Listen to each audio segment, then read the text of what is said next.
2, 3, 4, 5.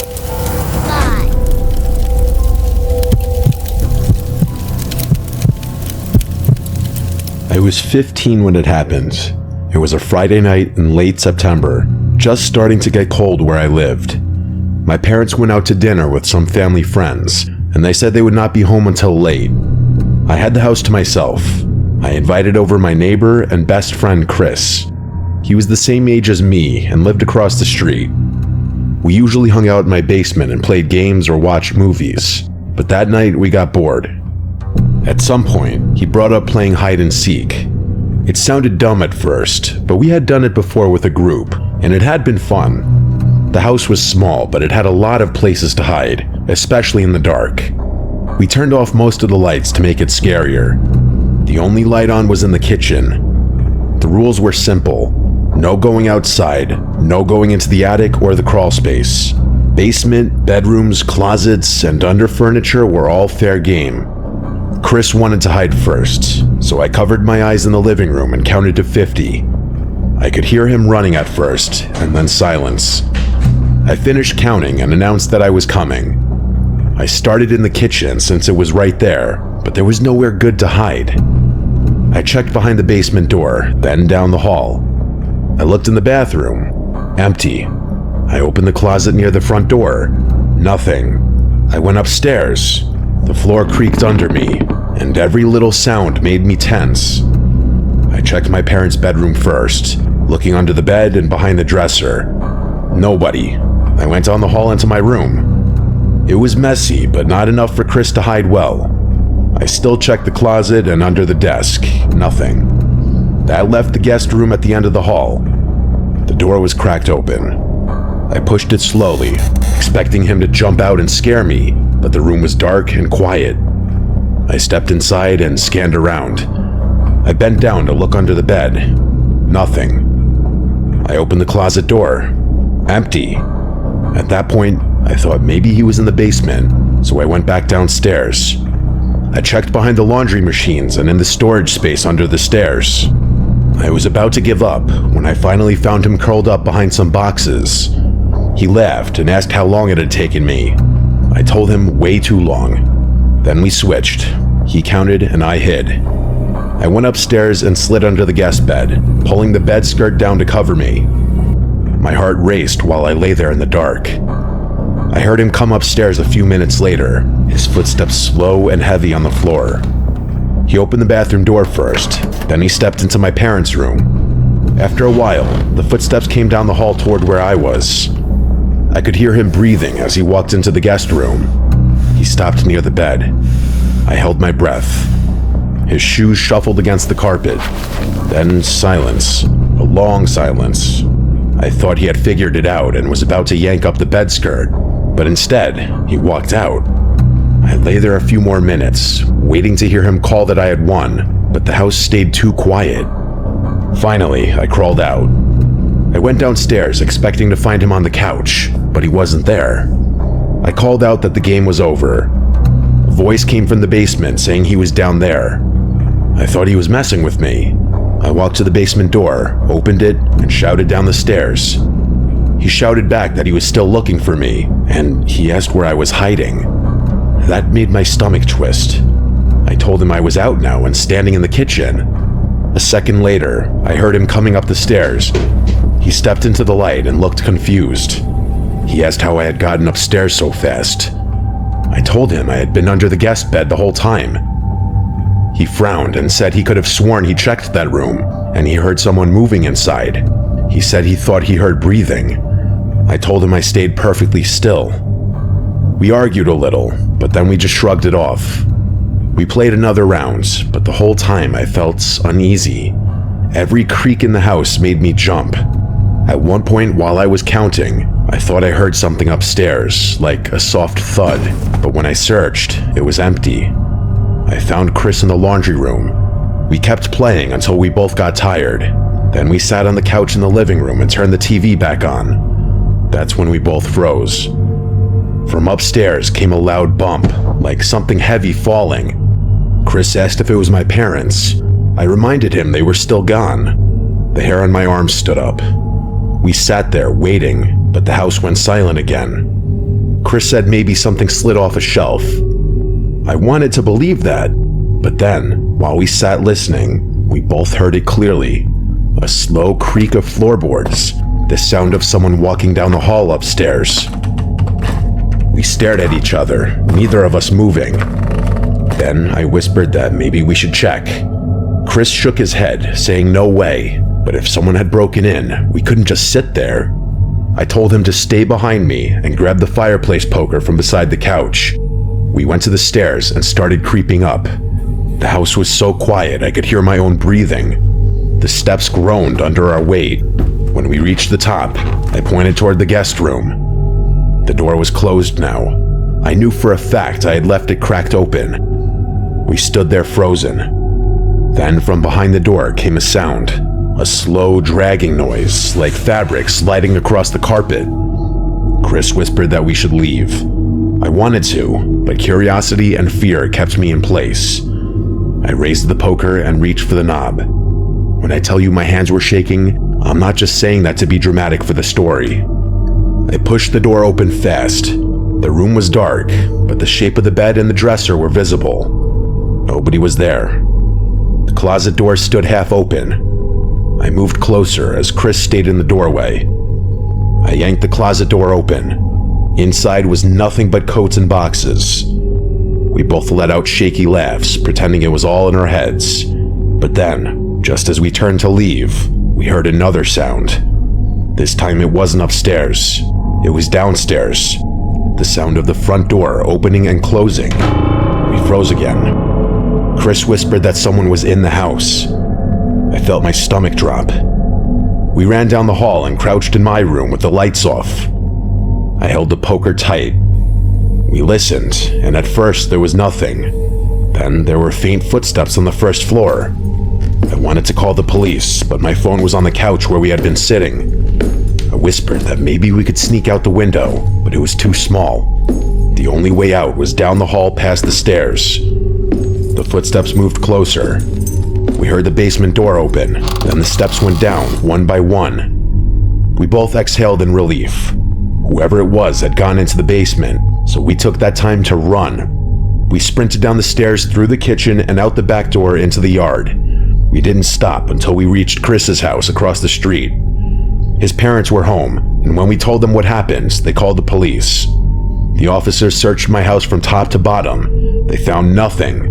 No signs of forced entry or anyone hiding in the basement. They told us it was probably just the house settling, or our imagination running wild while we played. But Chris and I both knew what we heard.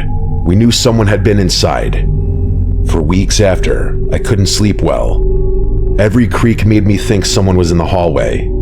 That was the last time I played hide and seek ever. We're too old for it anyway. Chris and I never talked much about it again, but sometimes when we look at each other, I can tell we're both remembering that night. The night hide and seek turned into something else. Even now, years later, I still think about the sound of the closet door, the dragging noise in the carpet, and the footsteps on the first floor. We never found out who it was. Maybe a burglar who realized we were still home. Maybe someone who slipped out when we ran. All I know is that playing hide and seek that night showed us just how scary it is to realize you aren't alone in your own house.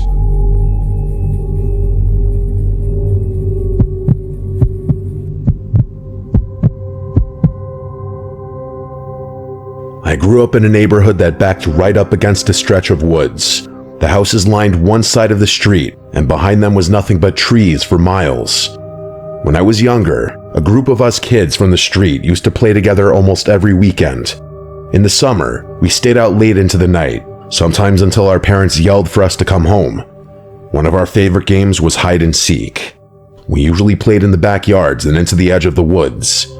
It was fun during the day, but at night it was different.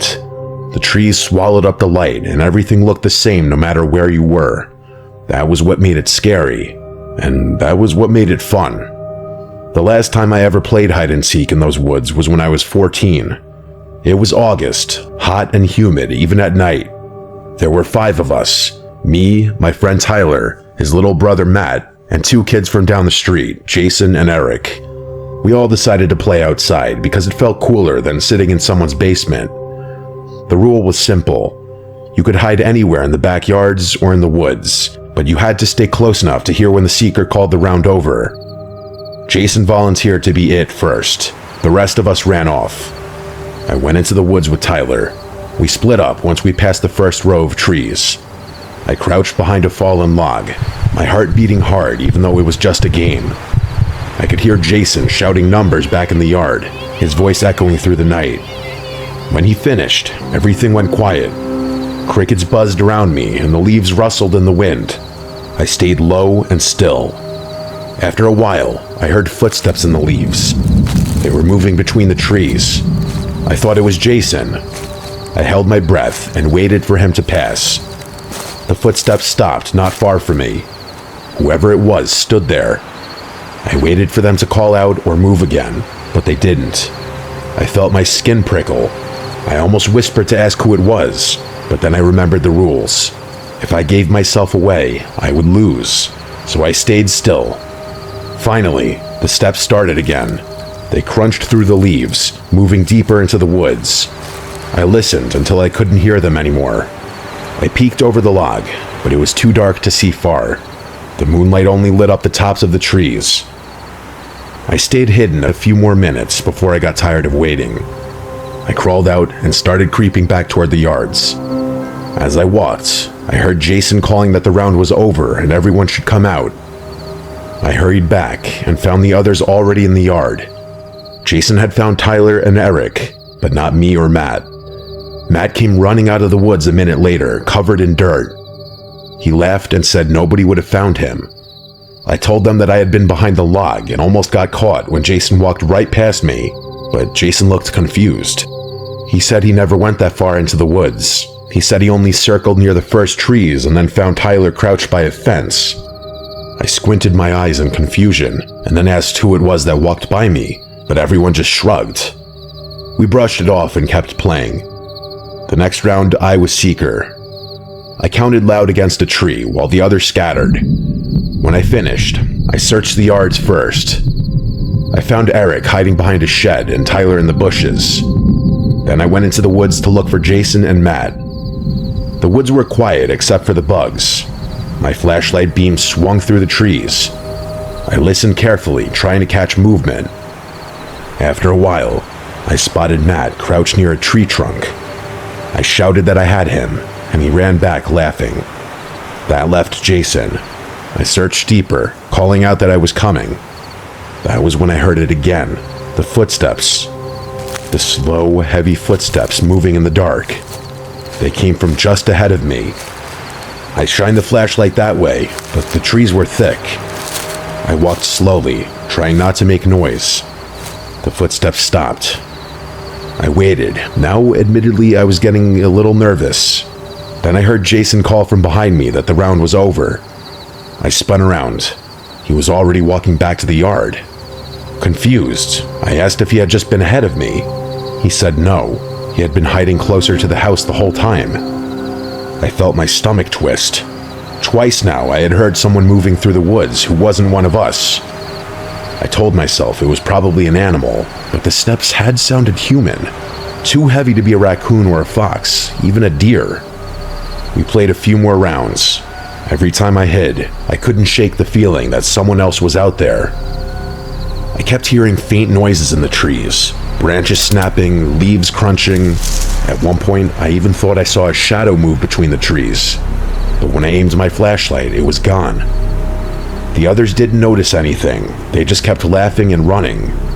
I tried to act normal, but I couldn't shake the nervous pit in my stomach. The last round of the night, Jason wanted to hide in the woods again. We all split up like before. I didn't want to go too far, so I stayed near the edge. I crouched low in the tall grass. I could see the faint glow of the porch lights through the trees. I heard Jason's faint voice in the distance counting. When he was done, there was once again silence. After a few minutes, I heard something that froze me in place. It was whispering. A low voice, too soft to make out the words, but it was close. My whole body tensed up. I peeked over the grass, but the woods were empty. I listened hard, but the whispering had stopped. A moment later, I heard footsteps again. They moved past me and into the trees. I lay trembling. That was when Jason called that the game was over. Everyone else came out, laughing and brushing dirt off themselves. I walked back slowly, my heart still racing. I told them I had heard someone whispering, but they all just laughed and said I was trying to scare them. I didn't argue, but I knew what I heard. We sat in Tyler's yard after that, drinking soda and talking. That was when Matt asked if anyone else had noticed the man. We all stopped and looked at him. He said while he was hiding, he thought he saw a tall man standing in the woods. He said the man didn't move, just stood there watching.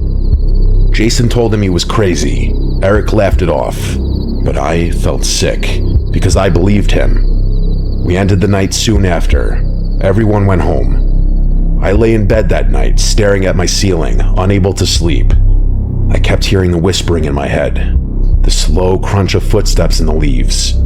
I never played hide and seek in the woods again. Even now, years later, whenever I hear leaves crunch underfoot in the dark, I think back to that night. I think about that man that Matt said he saw. I think about the footsteps that weren't Jason's, and the whisper that I still can't explain. Maybe it was a stranger passing through. Maybe it was someone who lived out there. All I know is that when you hide in the dark woods, you never really know who else is hiding with you.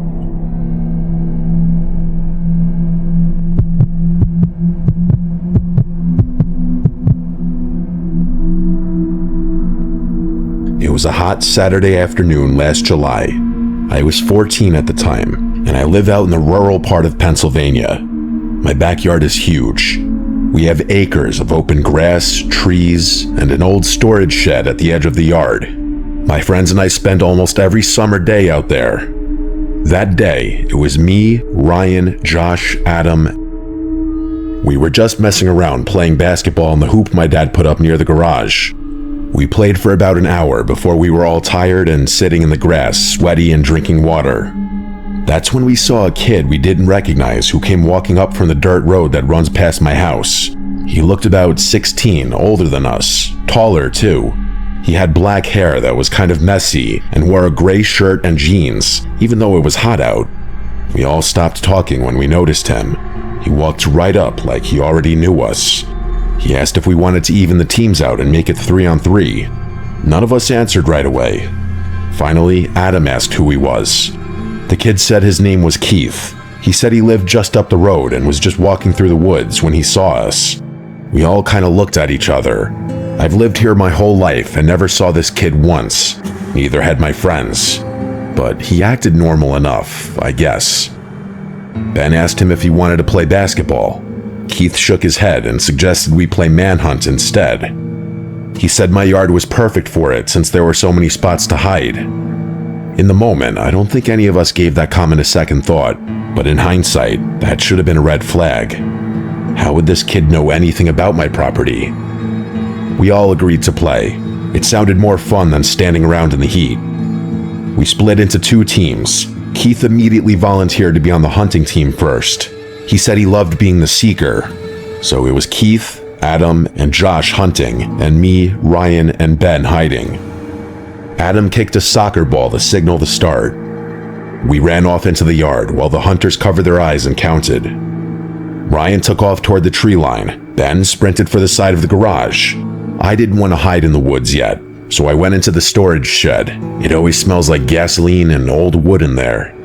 I found a pile of folded tarps in the corner, so I climbed under one and lay still. I stayed under there for at least 10 minutes, but it felt like forever.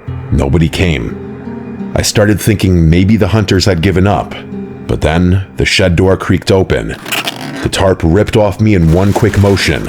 I guess it was an obvious spot. I looked up to Adam's smiling face. We both walked back to the patio. A few minutes later, Ben showed up. He'd been caught too. Eventually, Adam and Josh walked back. We all stood around drinking water, but Keith wasn't there. At first, nobody said anything. Then Josh asked where Keith went. None of us knew. We waited another 10 minutes, thinking he'd come walking back any second, but he never did.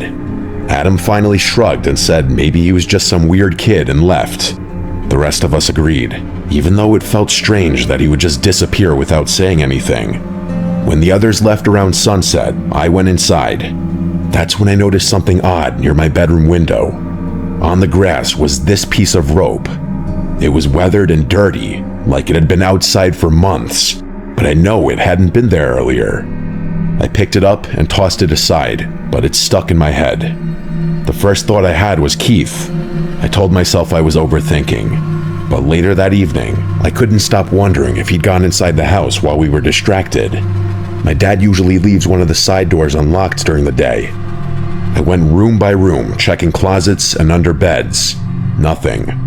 That night, I got ready for bed around 11. I laid there for maybe an hour scrolling on my phone when I heard something. Soft footsteps outside my door.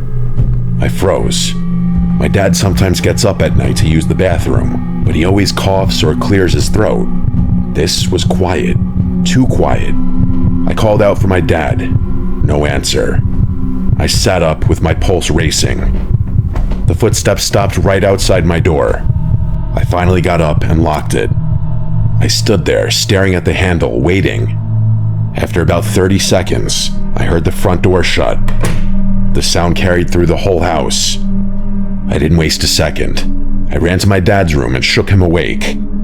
He groggily sat up while I explained what I heard.